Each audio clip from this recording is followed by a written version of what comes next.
Om Namo Bhagavate Vasudevaya, Om Namo Bhagavate Vasudevaya, Om Namo Bhagavate Vasudevaya.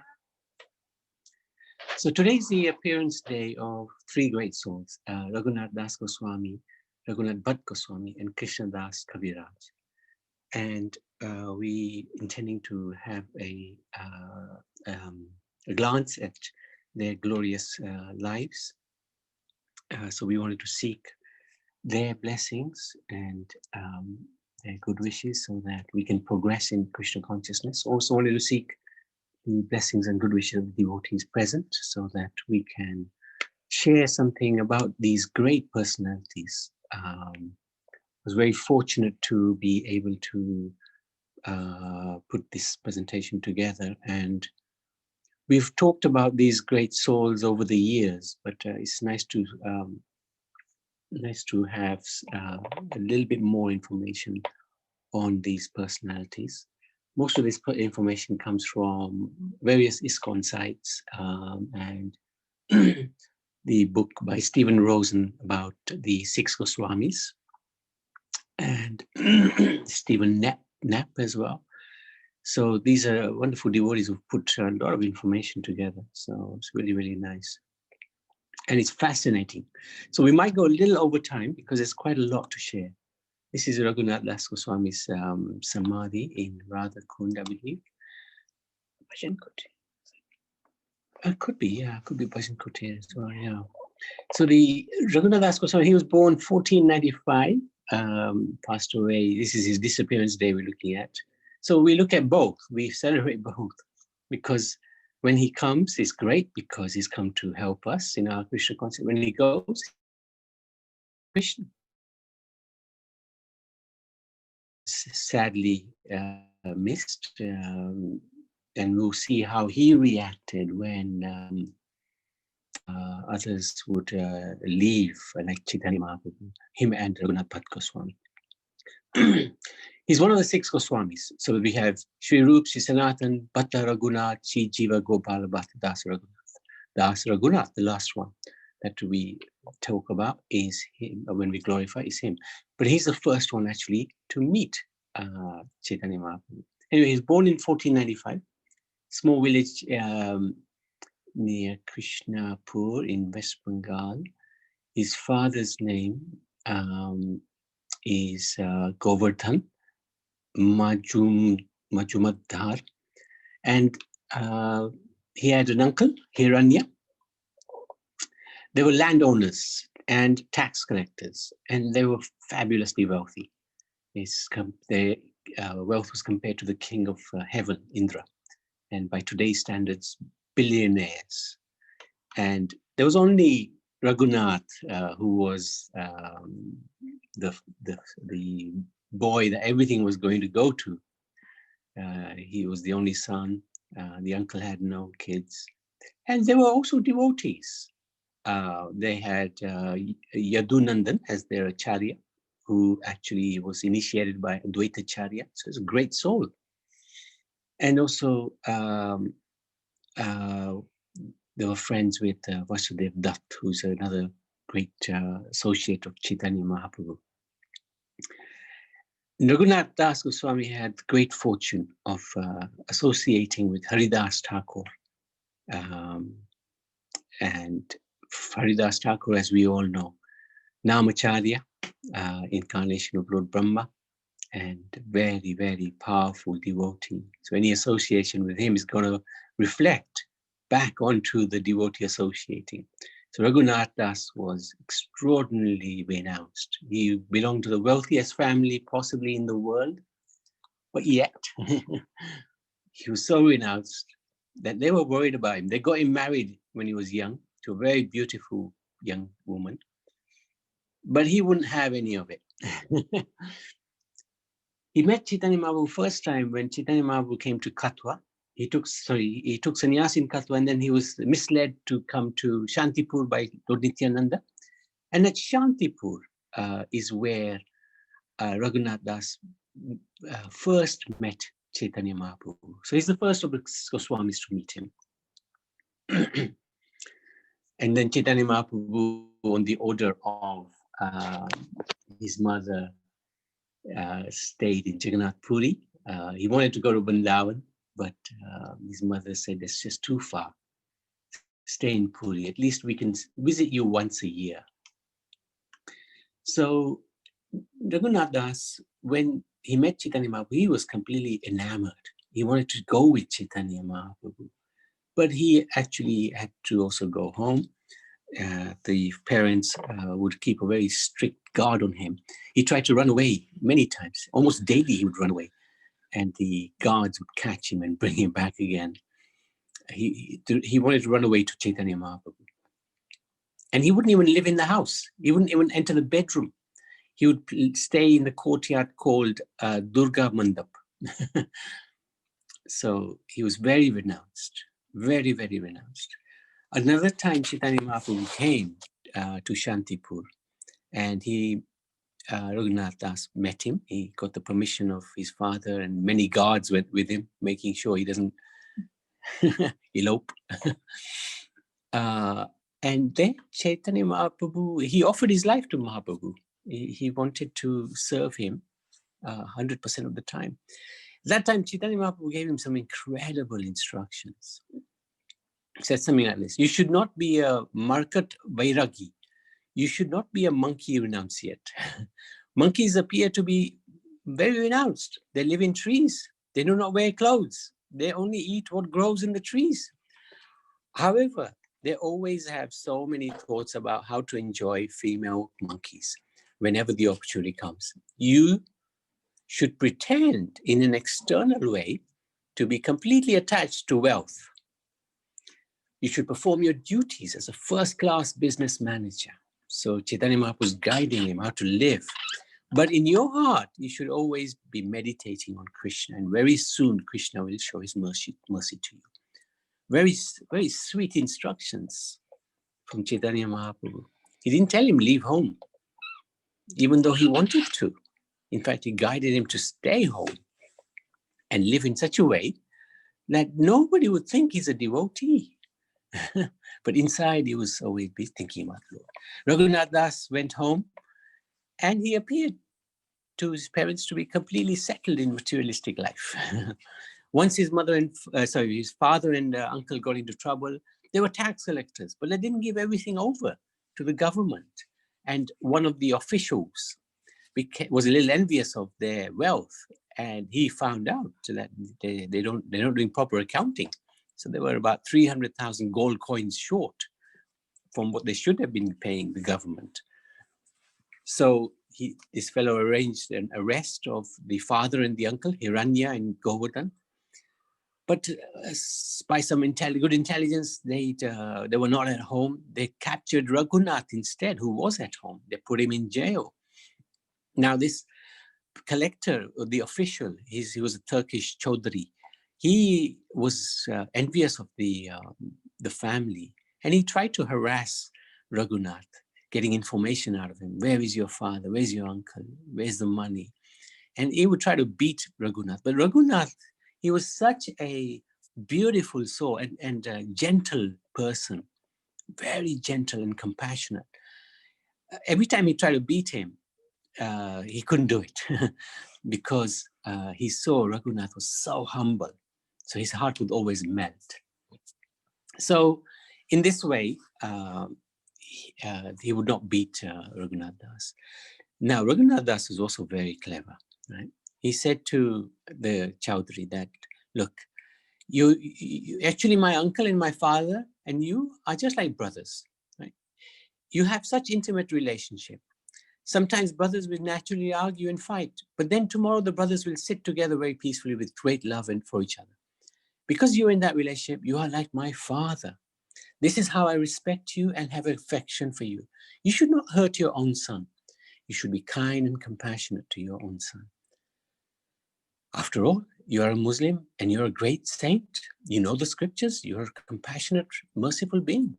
So he used his intelligence and he was very diplomatic. And actually, he changed the heart of this fellow who started crying. He embraced Raghunath. And he said, yes, you're absolutely right. I should not hurt you. How can I even think about that?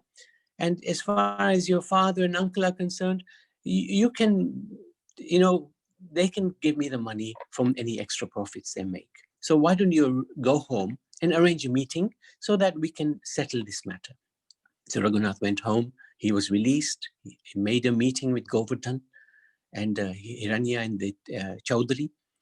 And then they settled everything. In this way, Raghunath showed his great skill, actually. Another time,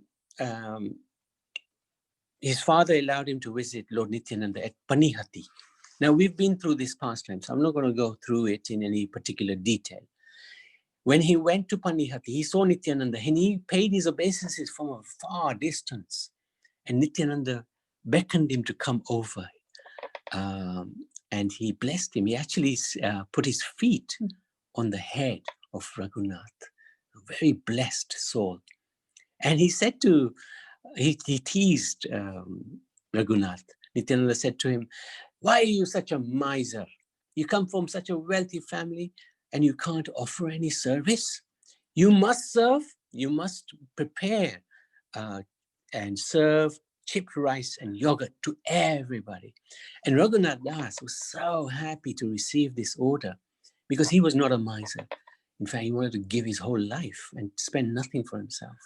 Anyway, so he made the arrangements. He bought everything required and they had a phenomenal festival. So many people came from everywhere, unexpected people, that he had to go and arrange things to be bought from other villages. And this festival to this very day takes place. In fact, Chaitanya Mahaprabhu was not present, but Nityananda beckoned him to come. And Chaitanya Mahaprabhu came from Jagannath Puri, mystic power, spiritual power, and they together really enjoyed the festival. They would joke, and Nityananda would put prasad of food into Chaitanya Mahaprabhu's mouth, and in this way they were really having great fun. And this festival takes place every single year. We celebrated it. I can't remember what month it was now, but about June, July. It was summertime, right? Yeah. And it's called the Panihati Chidahatahi festival. Amazing festival. I won't go into the details. Anyway, the day after the festival, Nityananda gave Raghunath the blessing that he would very soon attain the shelter of Chaitanya Mahaprabhu. So Raghunath Das, he had to go home. The guards were guarding him and the festival was over. He returned back. His mother and father were worried that so many times Raghunath tries to escape. His mother said to his father, "Why don't you just tie him up with ropes?" And his father said, "Well, there's so much wealth here. We got enough wealth, more than Indra even. So much opulence, so many fine clothes, such wonderful living condition. His wife is more beautiful than an angel. If these things can't keep him here, what will a rope do?" And they were sort of devotees, so they understood that this is the mercy of Gauranga. And how can we keep him away? How can we keep this madman away from the service of the Lord? So Raghunath Das, he continued to live as if he was happy, but of course inside he was not. And he was always thinking about how to escape. One day the opportunity came. The family guru, Yadunandan Acharya, he wasn't just a family guru, he was a great sage actually. He had a problem. Yeah, one of his disciples was a pujari and he didn't want to worship the Lord. So Raghunath Das was expert. So this Yadunandan came to Raghunath and said, "Can you talk to this pujari and persuade him to continue his service?" It was very late at night. So Raghunath said, "Yes, I will do that. You don't have to come. You go back and sleep and I will talk to the pujari." So he took this as the opportunity. He did his duty first. He talked to the disciple, the pujari, convinced him to continue his puja. But then he legged it. He did not come back home. It was late at night. He had the opportunity. And he didn't take the standard route because everybody knew where he would be going, to Jagannath Puri, to be Lord Chaitanya. So he took a completely different route, opposite direction, and to make sure nobody was going to catch him, because he's had this experience so many times. He's been caught so many times and brought back so many times. In the meantime, the party from Bengal was going to Jagannath Puri, headed by Shivananda Sen, as every year they used to do. So Govardhan, the father, sent messages to Shivananda. Is Raghunath with you? He's run away. Please tell us if he's with you. I would like him back home. But Shivananda didn't know. So anyway, in the meantime, Raghunath eventually reached Jagannath Puri. It took him 12 days. He went in a long roundabout way. And often it was cold and hot, or he didn't get any food, or you have some milk sometimes. But he was completely ecstatic. Why? Because he was going to Chaitanya Mahaprabhu. So he finally arrived in Puri. And in Jagannath Puri, when Chaitanya Mahaprabhu saw him, he was ecstatic. He was so happy. He made arrangements for his prasad, for his residence. And he said, you have received the mercy of Krishna. To become disentangled from the attachments of this world is very difficult.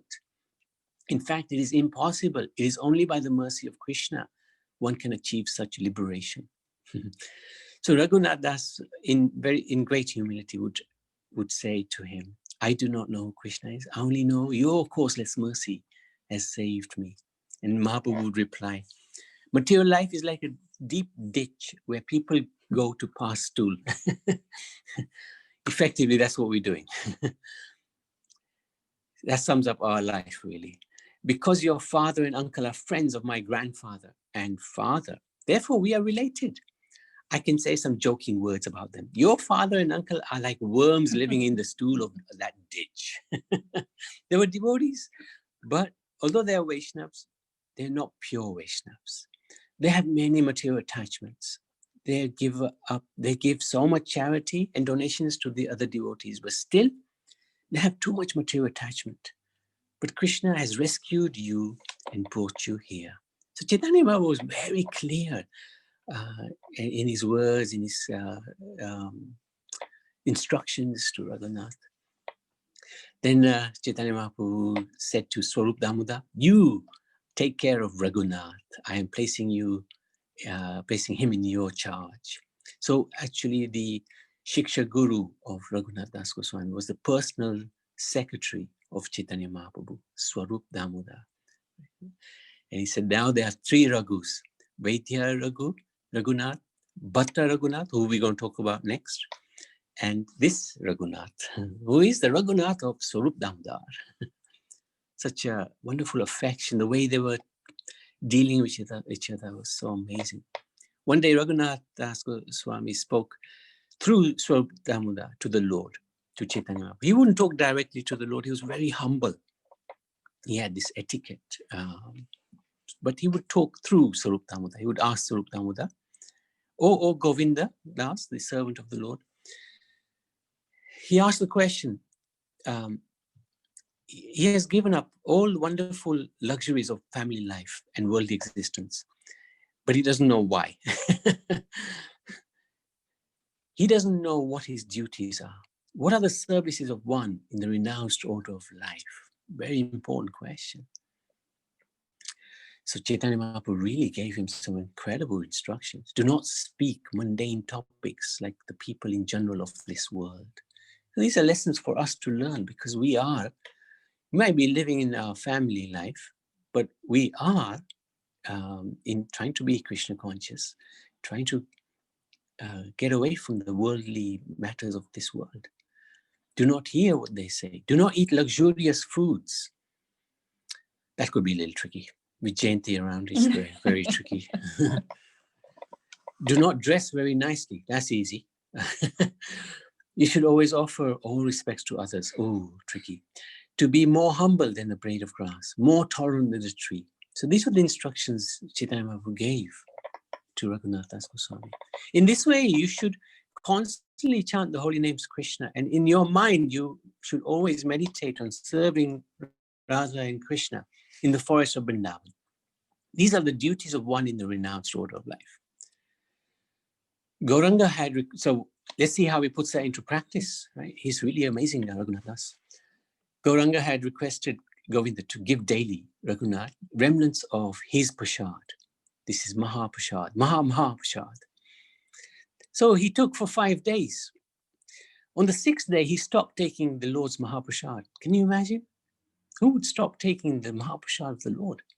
From that day on, he went to Jagannath temple and he took darshan of the Lord's flower offering, after which he would stand at the lion gate and he would beg Mahaprasad from the Lord's servants. But after a few days, he decided, I'm just like a prostitute. I'm not even going to do that. He decided he was going to, the prasad which the vendors outside the temple threw away near the lion gate, after it started to go bad, and even the cows would not eat it, he would wash it, take the dirt out, mix it with a little salt, and eat the hard core of the grain, which was not even cooked. That was his renunciation. You could say that's a little extreme, but he took Chaitanya Mahaprabhu's order to heart. One day Swarup saw Raghunath doing this and came and asked him for some of this prasad, comparing it to the nectar of the gods. Even Mahaprabhu came and took a handful of Raghunath's prasad, though Swarup Damodar prevented him from taking a second. And he said, this is not suitable for you.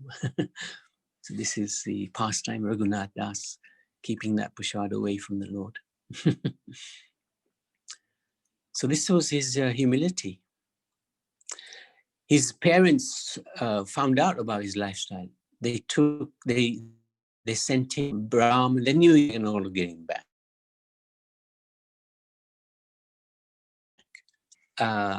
Sent him some cooks, some money. And initially he wouldn't accept it, but then he took the money and he used it for Mahaprabhu's meals. To benefit his father. To benefit his father. Yeah, thank you. After doing this for some time, couple of years, he stopped doing that.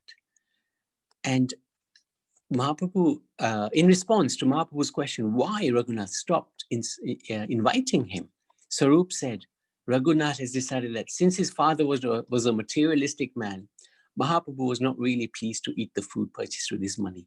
By accepting such money, his own mind was becoming contaminated, and his only gain was some fame and status. Interesting. So Mahaprabhu accepted that, and he was very happy when he heard what Swarup Damodar told him about Raghunath. Mahaprabhu was greatly satisfied to hear this. When one eats, this is very instructive, when one eats food offered by a materialistic person, one's mind becomes contaminated and thus cannot remember Krishna. I accepted Raghunath's invitation for many days because of his enthusiasm. I'm glad that he has realized all this and has given up this practice on his own initiative. This is from the Chaitanya Charitamrita, Adi Lila. Raghunath Das Goswami, he stayed in Puri for 16 years with Mahaprabhu. So much association. Mahaprabhu was so pleased with him. He gave him his own Govardhan Shila. He used to worship this Govardhan Shila. It was very dear to Mahaprabhu. And this Gunja Mala. This is some mala from a berry, which is very dear to Radharani. So to give these gifts, you can see how much the Lord loved Raghunath. So Mahaprabhu left the planet. Raghunath could not live without Mahaprabhu. So he was thinking he'll go to Vrindavan and jump off Govardhan Hill, commit suicide. So he went to Vrindavan, and there the Rupa Goswami and Sanatan, the leaders, Sanatan Goswami, they received him so affectionately. They persuaded him that don't kill yourself. We need your association. So for 3 hours a day on the banks of Radhakund, he would speak about Mahaprabhu. And he would, after Mahaprabhu left, he would only eat fruits and milk. After Sanatan Goswami left the planet, he would just have a buttercup of yogurt. A cup of buttermilk every day or two. When Rupa Goswami left, he gave up eating. He just could not tolerate seeing all these wonderful Vaishnavas go. His daily routine, 64 rounds every day, 100,000 japamala. In addition to his Manasi Seva, he would, he's Rati Manjari in the spiritual world. So he would do his Seva. He would worship Govardhan Shila every day. He would bathe thrice in the Radhakund.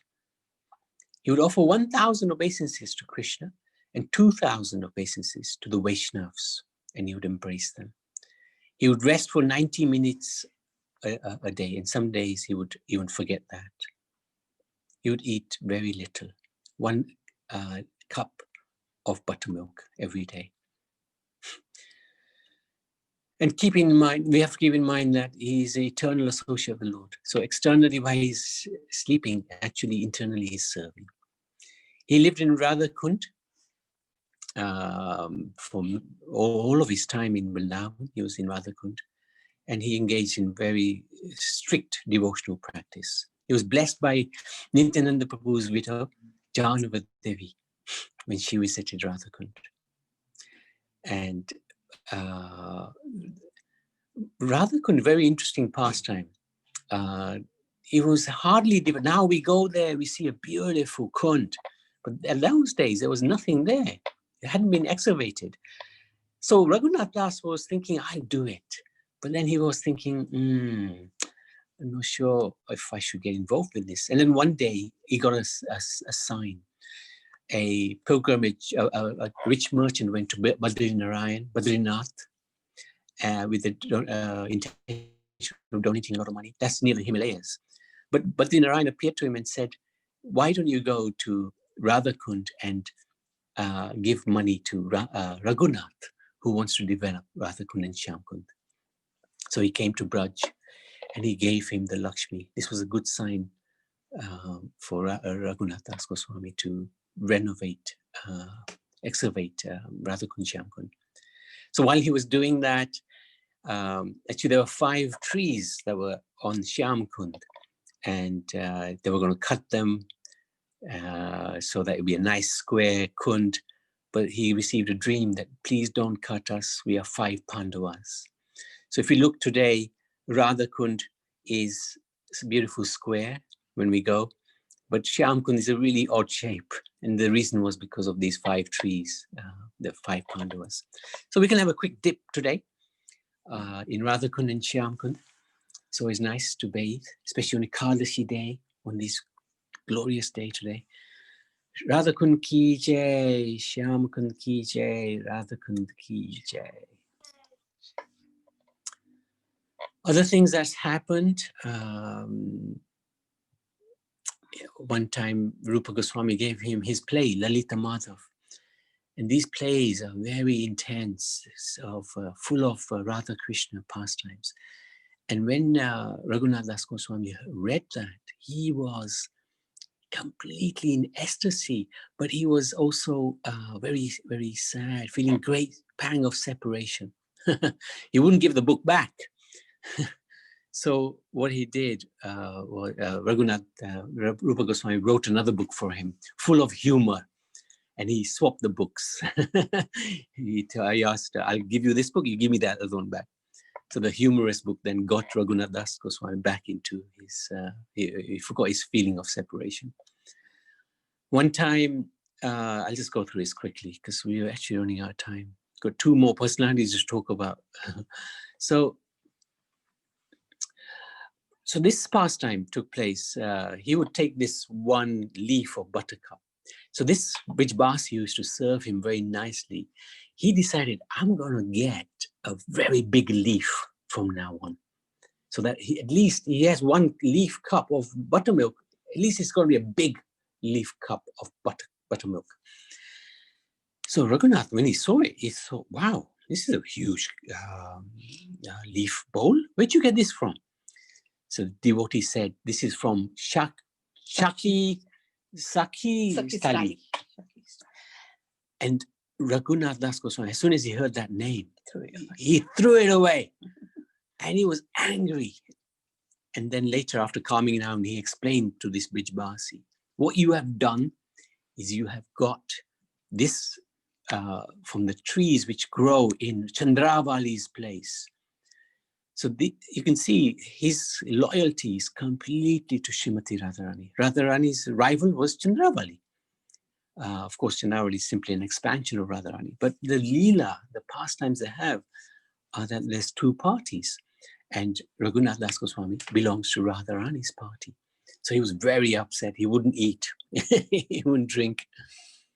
So this is interesting, how devoted you are. Another pastime that took place, he would just simply be absorbed in chanting. So sometimes Radharani would come and protect him from the heat, or Krishna would come and protect him from the tigers. But Sanatana Goswami saw this, and he said to Raghunath, why don't you build a hut? I've asked you so many times.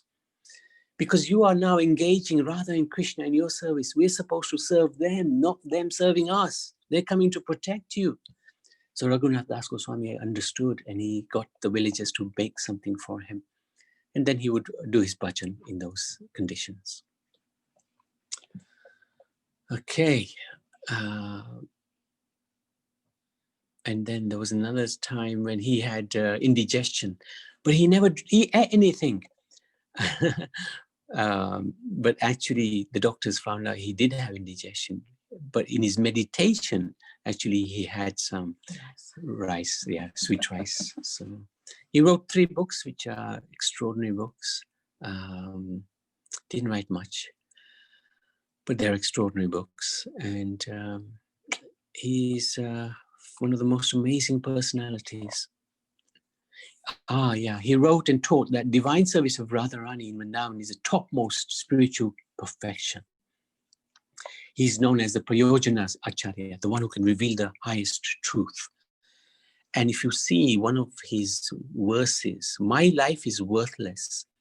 I will give it up without your mercy. Living in Radhakund and Vrindavan is meaningless to me. To say nothing of Vrindavan, even Krishna himself is useless to me without you, Srimati Radharani. You are the only object of my life. Please be merciful to me. Crying profusely in great lamentation, I hold your lotus feet to my heart and beg for your loving service. This is the mood of these Goswamis. He was Rati Manjari. His samadhi is both in Radhakund and in the 64 samadhi. I think you're right. This is a Bhajan Kutir in Radhakund. They do 24-hour kirtan. And just to let devotees know, this is Raghunath Das Goswami's Rati Manjari. He's always in the service of Radha Krishna. Raghunath Das Goswami ki jai. So sorry, that's taken some time. Next is Raghunath Bhatt Goswami. Again, one of the 6 Goswamis, very interesting personality. He was born 10 years or so after Raghunath Das Goswami, 1505 in East Bengal. His father's name is Tapan Mishra. And we see the difference in the approach of Chaitanya Mahaprabhu. Tapan Mishra actually received the mercy of the Lord. In his Grihastha life, Chaitanya Mahaprabhu went to West Bengal one time, and he met Tapan Mishra, who asked him, because he was a Pandit, but Tapan Mishra was very learned, but he still wasn't clear about the perfection of life and the inner meanings of the scriptures. And one night he had a dream that Nimahi is coming. Seek him out. He will guide you as to the deeper meanings of the scriptures. So then the next morning, Tapan Mishra found Chaitanya Mahaprabhu had arrived near his home actually. And he was shining bright, and he fell at his feet, and he inquired from him. He introduced himself, inquired from him about all the truths. And Mahaprabhu said to him, in every millennium, the Lord advents himself in order to deliver the fallen souls and instruct him in the appropriate form of worship for each age. Satyayug is meditation, Tretayug sacrifice, Dwapayug, deity worship, Kaliyug is Sankirtan, is the process for ultimate realization, salvation. So in that way, yeah, we can continue tomorrow. So if we carry on until 4:30, and then we can take it up tomorrow. Yeah, I think it's actually, rather than rushing, because this is absolute nectar, rather than rushing, we should really try to dive into these pastimes. So I'm happy with that. I hope everybody's okay with that. We can continue tomorrow. We just carry on for a little while. Okay. Yes, that would be excellent, Prabhuji. Yeah. Okay. Actually, Naniben, any questions while you're on the line? No. Very interesting. Yes, now very interesting. These great people, how they are, how they live, how they pray. So just need a bit more attention when we do some last Goswami tomorrow. Yeah. Good. Okay. So let's see how far we get with Raghunath Bhatt Goswami. I did rush it a bit, but we can slow down a bit. In this way, the Lord, in his form as a spiritual teacher, informed Tapan Mishra about the real welfare for the soul, as well as the true position of Dharma in the age of Kali. Because it's a little hidden in the scriptures. It's not for us, it's not hidden because Prabhupada has made it very explicit when he's written the purpose in the Gita and the Bhagavatam. He's constantly talking about Nama Sankirtan, chanting the holy names. But these are not, if you read the Bhagavad Gita, only 1 or 2 references are there about chanting. And in the Bhagavatam, it's there a little bit more, but Bhagavatam is 18,000 verses. So it's not easy to find the spiritual essence of the scriptures unless somebody like Chaitanya Mahaprabhu, like Prabhupada, reveals it. He explained that apart from the holy name, nothing else will be fruitful, and always take to the chanting of the holy name of Krishna as follows. Hare Krishna, Krishna Krishna, Hare Hare, Hare Ram, Hare Hare. Thank you, Riyansh. Good boy. Tapan Mishra, upon hearing the instructions of the Lord, offered his obeisances at the Lord's feet with all his limbs prostrated upon the ground. When the Lord was about to leave for Navadvip, he wanted to accompany the Lord on his return journey. The Lord, however, ordered him, "Soon you will go to Kashi. There we shall meet. At that time, I shall instruct you further in all these truths." So this is how he dealt with Tapan Mishra, and compare it to Govardhan. Completely different approach, because he could see Tapan Mishra was very sincere in his prayers. He was very sincere in his approach to the Lord, whereas he knew Govardhan, they were wealthy, very, very wealthy, but that wealth was, they were attached to the wealth. They were devotees, no doubt, but they were still attached. So the Lord was very sweetly dealing with Tapan Mishra. And Tapan Mishra was in West Bengal, East Bengal, and Mahaprabhu was in Navadvip. And Mahaprabhu knew that one day you will go to Varanasi, and I will meet you there because I'll be coming there. So, thank you. Soon thereafter, Tapan Mishra and his wife left for Kashi Dham, which is also called Varanasi. Some years later, out of mercy for the fallen souls, Mahaprabhu took sannyas, and he went to reside in Puri on the order of his mother. After staying there for some time, he went through the Jharkhand forest on his way to passing through Kashi Dham. So that's when he went there. At the bathing ghat called Manikarnika, he began chanting the holy name of Hari and exhorted everyone else to do so, saying, Hari Bo, Hari Bo. Just at that time, Tapan Mishra was taking bath at that very ghat. Hearing the holy name of Hari being chanted so loudly, he was astonished. He looked across the ghat and saw that on the banks of the bathing ghat stood a sannyasi of unprecedented beauty and stature. In complete amazement, Tapan Mishra thought to himself, who is this great personality? Could it possibly be Nimai of Navadvip? I have heard that he has taken sannyas. Could it be him? He got out of the water, looked more closely, and he was certain that it was indeed Nimai. Nimai Pandit. After so many days, he finally met the Lord again. With great affection, Tapan Mishra brought the Lord to his home. There he washed the Lord's lotus feet and drank that holy water along with his family. He placed his little son, this is him, Raghunath Bhatt, at the lotus feet of the Lord and made him offer obeisances. The Lord took the boy upon his lap and cradled him there with great affection. So that's the first meeting that Raghunath Bhatt had. He was young. Meanwhile, Tapan Mishra quickly made arrangements for cooking, and Balabhadra Bhattacharya cooked. He made arrangements for the Lord's bath, and when the Lord had finished bathing, performed his noon duties, the Lord ate. Tapan Mishra's little son, Raghunath, massaged the Lord's feet, and the Lord took rest. So what an incredible introduction to the Supreme Lord. Thereafter, having instructed the devotees for a few days in various ways, the Lord set out once again to continue his long journey to Vrindavan.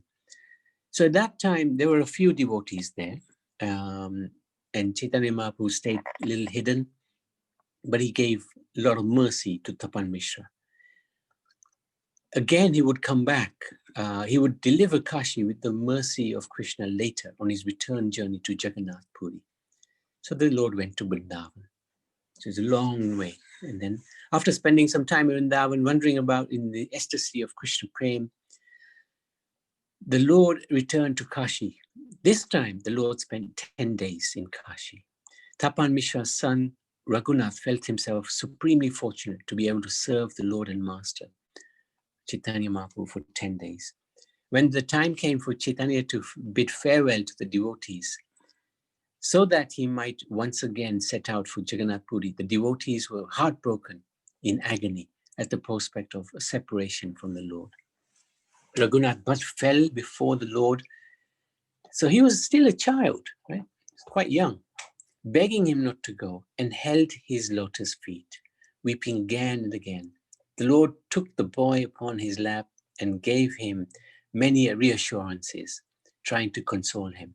The Lord responded, "You must serve your father and mother here, and then you may come to Puri Dham and see me again." See the difference between how Mahaprabhu was treating Raghunath Das Goswami.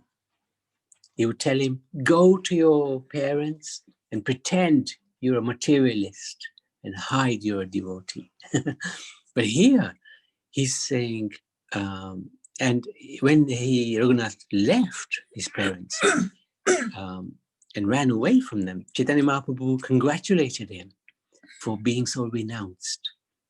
Whereas here, Chaitanya Mahaprabhu is saying, serve your mother and father, and then you can come later to see me. Then Mahaprabhu bade farewell to Kashi forever and began his long journey. Within a short time, Raghunath became expert in Sanskrit grammar, rhetoric, and poetry. Gradually, he became highly learned in review scriptures. He continued to serve his mother and father into their old age as the years passed. When he came of age, Raghunath was ordered by his father to go to Puri to see Mahaprabhu. See the difference between the father and of Raghunath Das and Raghunath Bhatt. Raghunath Bhatt's father saying, you go to Jagannath Puri and you take darshan. And his ecstasy had no boundaries. In service to the Lord, Raghunath's mother prepared various kinds of delicacies to be offered to him by Raghunath on behalf of the Misras. All these fine delicacies had been carefully packed together in a big sack. So we can stop there actually, because there's a few pastimes we can talk about tomorrow from here. Raghunath Bhatt Goswami ki jai. Any questions, any comments? Prabhuji? Yes. Yes, just a thought, but there these Goswamis, they're all from Bengal, isn't it? Mm. Yes. And that seems to be the center point for this Hare Krishna or Chaitanya Mahaprabhu's movement, isn't it? That's right, Gaudiya, because he himself appeared in that area. Yes. And that's correct. Yes. And they're traveling quite a lot, isn't it? From west to the east and east to west and to the north. And yeah, that's right. I wonder what was the mode. Was it like a gada or like a No, they're walking. Foot. They're walking. oh my God. Through forests. Yeah. To the But forest. they were fearless. They were fearless. They were tireless. Yes. Yeah. Yes. But they're long distances. You're right. Yeah. They're long distances. Huge distances. Yes. And they Because- set off. Sorry. I was just going to say that all these associates actually, they came from Golok Vrindavan to assist Mahaprabhu. That's why they all appeared in Bengal. Okay. Yes. And what was I going to say? That Sorry. yes, they went to Vrindavan, and that's when they sort of started with all the found out about all the temples, and then Exactly right. renovated them. Is it? Exactly right. Yes. That's what happened. Chaitanya Mahaprabhu said to them, Yes. I can't go to Vrindavan because my mother has asked me to stay in Puri. But you go and you excavate all the different places in Vrindavan, Krishna's Leelas. And that's what they did. Even you will see Raghunath Bhatt, he only was allowed to stay with Mahaprabhu for 8 months. Then he said, Mahaprabhu said to him, go to Vrindavan and you have to do a lot of work. But Raghunath Das, he kept with him for 16 years. See the difference in the way Mahaprabhu was dealing with each devotee. So personal, so wonderful, so wonderful. And so Vrindavan, before these Goswamis went there, it was like in a jungle. There's nothing there. Yeah.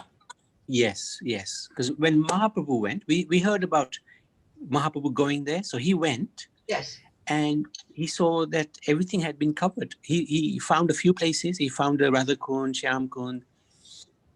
Govardhan, of course, is there. But most places were hidden from sight because 5,000 years had passed, more or less.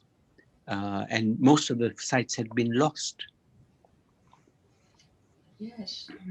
That's right. But then he went and he found some of the major sites he did, and then he came back to Puri via Varanasi. And then he ordered Sanatan, Rupa, Raghunath Bhatt, and Gopal Bhatt, like that. He ordered them all. You go to Vrindavan, you write your books, you give your knowledge, but you also find all the different holy places and establish them again, which they did. Thank goodness. Wonderful. Hare Krishna, Prabhuji. Hare Krishna, Hindulekha Maji. Thank you very much. Very nice and deep research you have done on all these personalities. One quick question. You mentioned that Haridas Thakur was Brahma. Was he? Incarnation of Brahma. Okay. Yeah, okay. That's right. So, He'd been cursed, hadn't he? Okay, that's what I wanted to know. Can you tell a little bit on that, please? Yeah, I can't remember right now. It's okay. Exactly If not today, tomorrow. Tomorrow you yeah. Yeah. Okay. But you give me homework. No, Prabhuji, I'm not giving homework. I'm learning from you, so please. Yeah, no. Also, you will increase your knowledge too, right? Yeah, no. It's called old age. You know, you should remember all these things. I know this, but I have forgotten. That's why I'm asking. Yeah, exactly. Yeah, that's Okay. right. Yeah, Okay, it's good to thank you. remind ourselves. You're absolutely right. Keep reminding ourselves here. Absolutely right. Thank you so much, dear devotees. We can stop there and carry on tomorrow. Thank you very much. If there's any other suggestions, please do let us know. It's really nice when there's interaction like this. Really, really nice. Okay. So let me stop that. Raghunath Das Goswami ki jai, Raghunath Bhatt Goswami ki jai, Krishnadas Kaviraj ki